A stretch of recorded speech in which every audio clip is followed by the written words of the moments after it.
Menurut jurnal yang saya baca dengan berjudul The 5am Club, sukses merupakan cita-cita semua orang. Namun hal penting untuk mewujudkan impian tersebut adalah dengan mengetahui kebiasaan yang mengantarkan kepada kesuksesan itu. Manfaatnya yaitu memungkinkan Anda mengalami saat-saat tenang ini setiap pagi yang dapat mempersiapkan Anda untuk hari yang lebih positif. Ada potensi untuk meningkatkan kesehatan mental dan produktivitas Anda yang dapat mengarah pada hubungannya lebih dalam dengan dunia. Pembahasan pertama yaitu rahasia di balik kesuksesan. Bangun pagi, khususnya jam 5 pagi, adalah salah satu insight yang menjadi judul buku. Kita harus mau melakukan sesuatu yang tidak banyak orang mau lakuin, termasuk menjadikan bangun pagi menjadi suatu kebiasaan. Di buku juga membagikan sesuatu menarik. Dalam buku tersebut yakni metode 20-4-20-4-20, di mana kita dianjurkan untuk jam pertama di hari kita itu dibagi menjadi 3 set. 20 menit pertama kita harus melakukan latihan fisik seperti olahraga, yoga, atau anything yang membuat kamu berkeringat.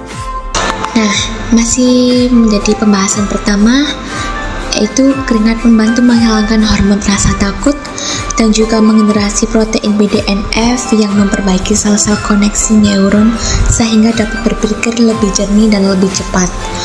Bahwa 20 menit sisa dianjurkan untuk pembelajaran, misalkan baca buku atau mendengarkan podcast.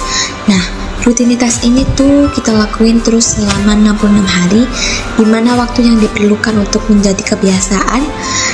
Jadi setelah 66 hari itu akhirnya udah menjadi automaticity point, otomatis bagi kita untuk bangun pagi.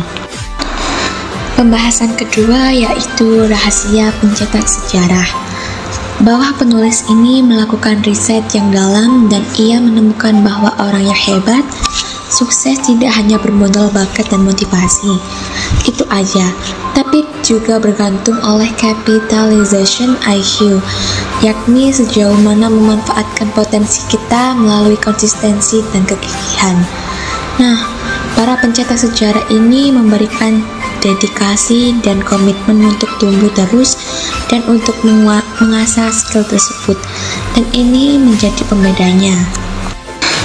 Pembahasan ketiga yaitu 3 taktik eksekusi yang menjadi 3.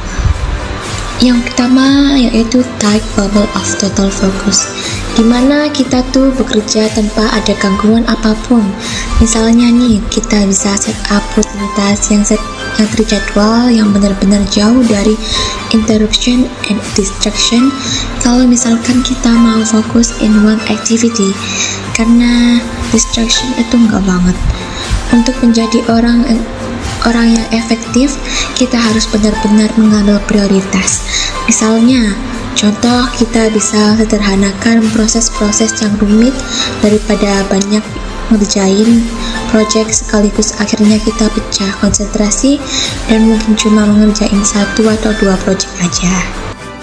Yang kedua yaitu Rule 1991, menjelaskan bahwa selama 90 hari ke depan, gunakan 90 menit pertama untuk melakukan hal yang prioritas dalam pekerjaan Anda.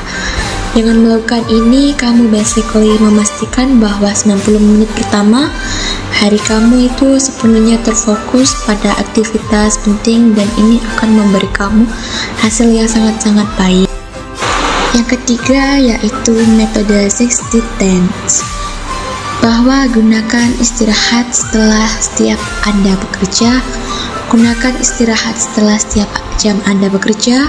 Setelah setiap jam kamu bekerja, istirahatlah selama 10 menit. Misalnya stretching, jalan-jalan dulu.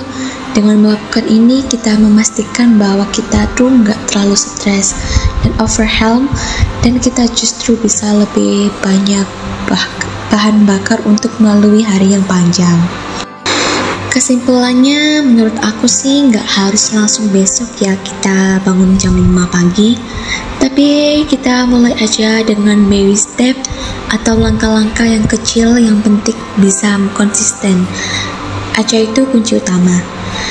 Jangan lupa take care yourself and love yourself.